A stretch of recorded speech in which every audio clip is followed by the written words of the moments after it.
Dragi gledatelji, večeras ćemo govoriti o filmu koji nam donosi tematiku koja je, nažalost, i kod nas veoma aktualna zadnjih dana. Radi se o femicidu, radi se o zlostavljanju nad ženama na temelju spolnih razlika. Sa nama večeras je gost, koproducent filma Zovem se Sretna, gospodin Mahmut Kaya. Hoş geldiniz. Teşekkür ederim. So, Mr. Mahmut, this incident that happened to Mutlu happened at 2015. When did you get acquainted with the story? Just a few months after the incident, our director, Nick Reed, whom we had a few years earlier made a documentary together with, contacted me and showed his interest in the story and that we should keep an eye and follow it. And I got in touch with the family soon after the incident, but then we had to wait for some years. Unfortunately, you had to wait until her sister was killed by her boyfriend, so it was tragic. We actually first waited for her to recover a bit, and the family as well. But then suddenly this other more dramatic thing happened. She was shot. So then we had to wait again. So we waited for long, really. Okay. And then during this process, the director of the film and also the producer decided that he maybe need a co-director in form of a lady director. And who could that be but Aisha Toprak, a very famous female director who made a film, Mr. Syria Guy. So how did you feel as a co-producer when you had on board another lady that would be a co-director? Yeah, that was a very good decision because this was a woman's story. The main actors in the family too were mainly women, and Nick is a man, I am a man, so it was very helpful and made things easier to have a female co-director for these reasons. And it has made things easier, much easier for us. So as a co-producer, what was the most challenging part of the film process for you? This has various dimensions. In many ways, we had challenging things. First of all, that waiting time, which took years, that was very long. We had to wait and get ready for a long while. Secondly, when we were going to start the shoot, the pandemic started. So that made things really difficult. The other thing is there were some difficulties in Turkey for political reasons as well, as a foreign media crew to come and work. So the permits too took a long time and it was a bit difficult. And that was your part, as I understood, ensuring all the permits that had to be done from the ministries and during the... Sure, and also because it was too complicated, I was mainly following things, but we had to get some help from some local other group to help us as well. So because I was in touch with the family and the preparation with the director and so on, they too helped me sorting that out. And the other difficulty was the story itself. It was such a sad, tragic story. And in a rural part in southeast Turkey, a family which have been through a very dramatic story, they were still there, everything was still hot. So feeling all that sadness every day when they keep strong, but you every day, every moment with them, you feel how tragic and the event is, how bad they are feeling, how desperate they are. They were completely desperate. They didn't give up, never. But they were, though they were very strong, they were like lonely and desperate, and their pain, we could feel that was very painful. Yes, during watching the film, I couldn't help but seeing the mother of Mutlu as a very brave woman, but still she needed a lot of strength to endure, feeding her again as a baby. Yeah, that's a very good description. She was like, when I watched her during the shoot, she was like her adult girl became a baby, and she was like doing everything from the beginning. The future that she had planned for her, especially with the song contest and so on, what they were expecting and overexcited about all suddenly collapsed. And she was doing like 24 hours care for the girl, and then she had the pain of losing the other girl. So she was with us, she helped us a lot. And she helped her family, her daughters as well. But, you know, we all have a strength to a certain point. So then she was on and off. She would collapse and cry suddenly. And then the next day she would try to keep very strong and give power to her daughters. And after a while she would collapse again. So she was up and down. The whole family was actually like that. But they were impressive. I mean, the way they were somehow supporting each other and getting that temporary strength, even that was amazing.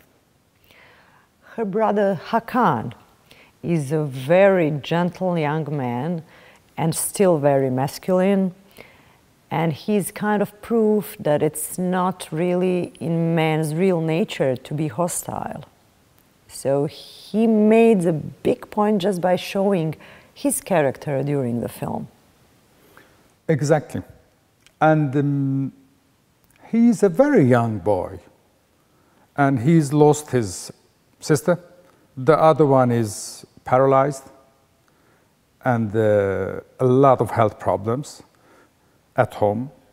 Despite that, you know, I'm sure he is very angry. The whole family is very angry, but I was really surprised to see his position, attitudes towards the event and the attacker and so on.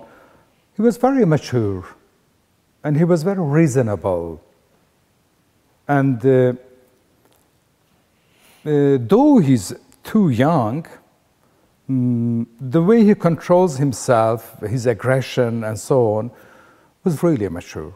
The film had a lot of success all over the world. It got many awards. It was shown even in New Zealand, and it's about to be screened for the first time in Turkey.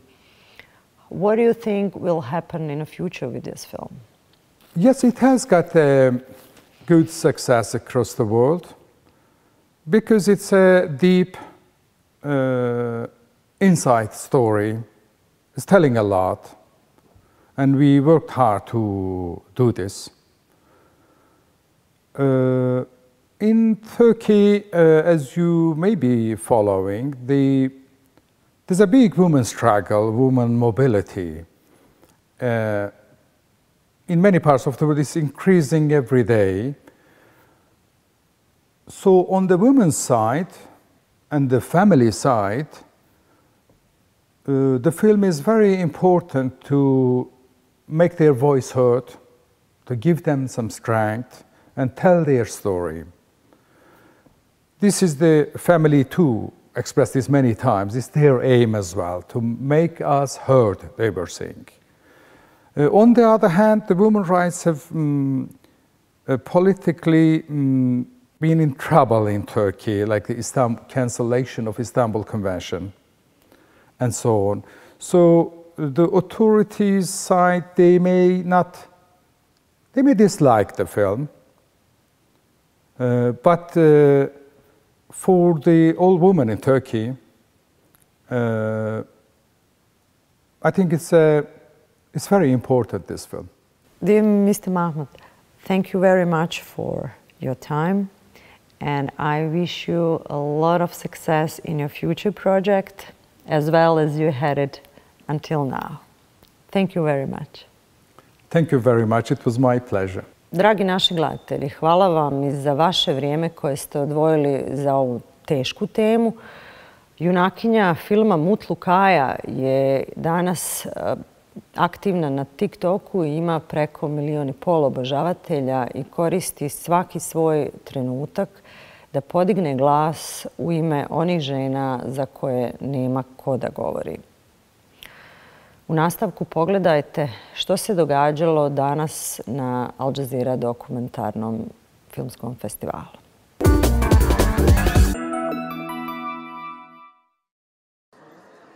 Treći dan 6. festivala dokumentarnog filma Al Jazeera Balkans ponudio je bogat program posjetiocima uz dodatnu projekciju filma Svako ima svoj Everest, koja je organizirana zbog velikog interesa javnosti. U kinu Cineplex publika je imala priliku gledati i film autorice Izabele Fernandez pod nazivom Graditelji Alhambre, u kojem je predstavljena priča o muškarcima koji su usnili, projektirali i izgradili jedan od najveličanstvenijih spomenika na svijetu, trudeći se postići formulu za savršenu ljepotu. Posebno interesovanje domaće javnosti privukao je film Nasljeđe Daytona, Bosna i Hercegovina, krhki mir, francuskog režisera Pierre-Oliviera François. Film nudi informativnu analizu aktuelne krize koja obuhvata secesionistička iskušenja, široko rasprostranjenu korupciju i strana uplitanja. Pomoć Bog, junac!